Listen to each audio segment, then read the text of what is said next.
So yeah, this is interesting. It's kind of like, you know how they talk about Coke bottle glasses? Well, this is like driving with actual like Coke bottles taped to your eyes.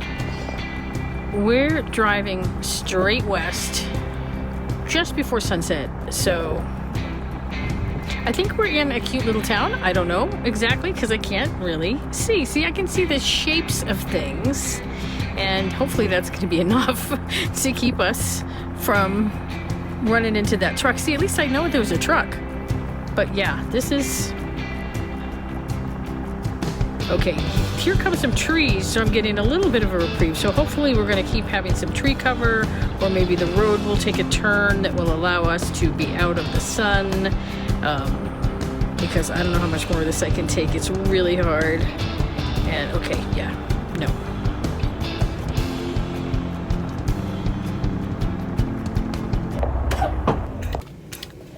So I pulled over.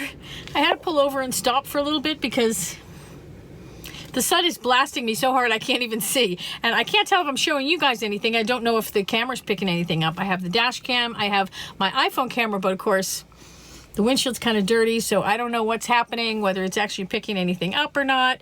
But I figured I'd just wait for the sun to get a little bit lower, and then maybe we can see to drive.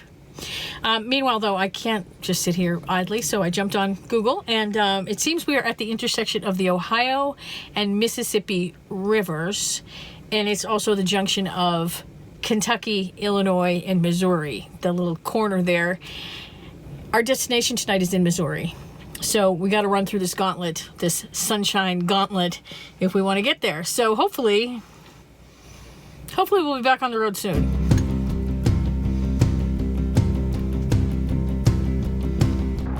River, run through the trees, carve the path that you please. Where do your waters lead? I will go and see. Okay, the sun's a little lower, so we're going again. And wow, this is really cool. Unfortunately, the dash camera's crapped out for some reason, so you're stuck with the dirty windshield view. Sorry about that. And with the sun right here, I'm still not sure if you can see these military ships over here. I wasn't on Google long enough to see anything about whether there's like a Navy or Coast Guard base or whatever right here. I hope you can see them, but if not, they're big. Not like aircraft carrier big, but, well, this one is big anyway. Maybe somebody who knows a little more than me can say something in the comments. I'll try to research this too, but maybe you could help me out with that if you know anything about this area. And here's a bridge. I love a good cantilever truss bridge, which is what this is. This is the Cairo, Ohio River Bridge. Not to be confused with the Cairo, Mississippi River Bridge, which, well, okay, you'll see. Anyway, it's, yeah, bridge people love this bridge because I guess it's unique. It has a bunch of towers, and usually cantilever bridges only have 2 towers. It's slated for demolition to be replaced, and the bridge people are not very happy about that because they like this bridge. I do too, it's a nice bridge. When we got on the bridge, we were in Wycliffe, Kentucky. We are getting off the bridge in Cairo, Illinois, although they probably say Cairo here because this is America.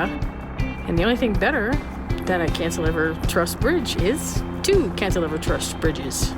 This one is the Cairo, Mississippi River Bridge. This bridge starts only 1,000 feet from where the other one ends. And the most interesting thing I came across about this bridge is that there supposedly was some aviation student who tried to fly under it and wrecked a plane. I don't know. I'm not sure if that's a true story or not. Mark Twain described this whole area as a dismal swamp in The Adventures of Tom Sawyer. There's a lot of Civil War history right around here. Not with the bridge, because the bridge wasn't built until 1929. And now we're in Missouri. And yes, I know, the windshield is filthy. I can see the comments now. But you guys don't understand how hard it is to keep bugs from dying on the windshield when you're going 75 miles an hour. And we're here.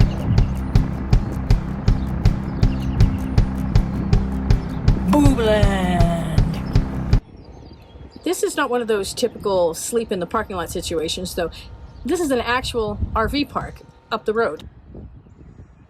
I saw it on freecampsites.net, and a few things have changed since whoever reported on it listed it there. For one thing, it was listed as $12 a night, which is already pushing the envelope for me. It's actually $15 a night. It's gone up, but yeah, I probably wouldn't have come if I had known that. But it's got full hookups. Not that I need full hookups, but that makes it worth the money to some people. For me, it's just that it's perfectly located. It's halfway between the last stop and the place we're going next.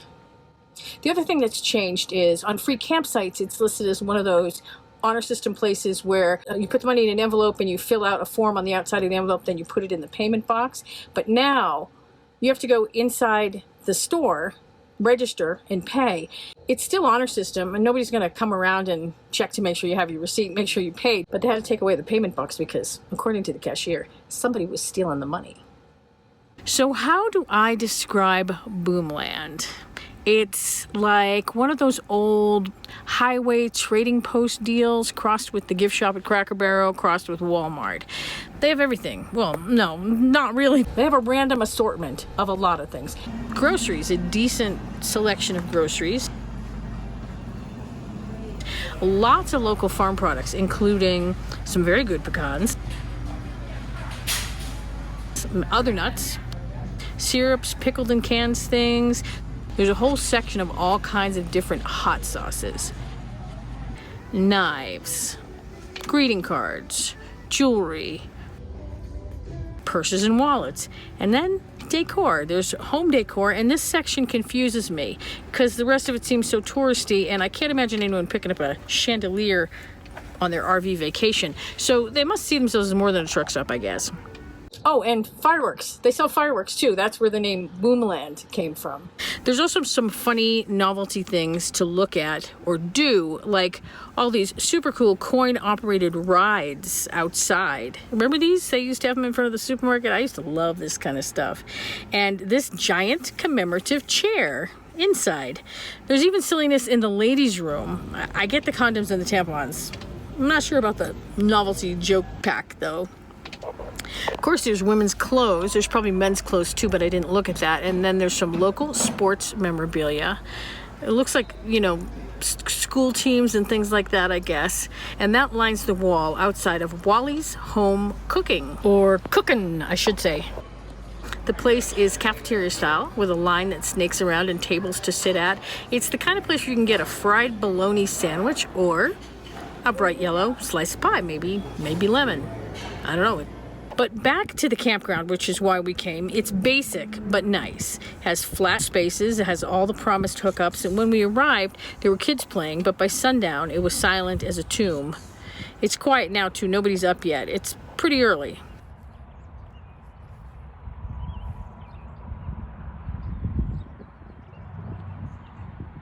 There's this big park right across the street with a lagoon or a lake or whatever you want to call it. And it's got this great big picnic gazebo. Not much parking though. Although that really doesn't seem to have bothered somebody. There's a big display on the Louisiana Purchase. I'm not going to cover this today because I plan to do a whole video on the Louisiana Purchase.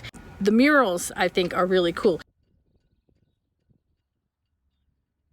It's really quiet and meditative around here, especially this hour of the morning. You can almost forget that you're right next to the freeway. Well, we're going to get going to our next destination now. But before we do, I have to stop off over at BOOMLAND because there's one more thing I got to do. Nope, not get fuel. It's this. See what I do for you guys? Love running through my life, out of sight. Now here's what you can do for me.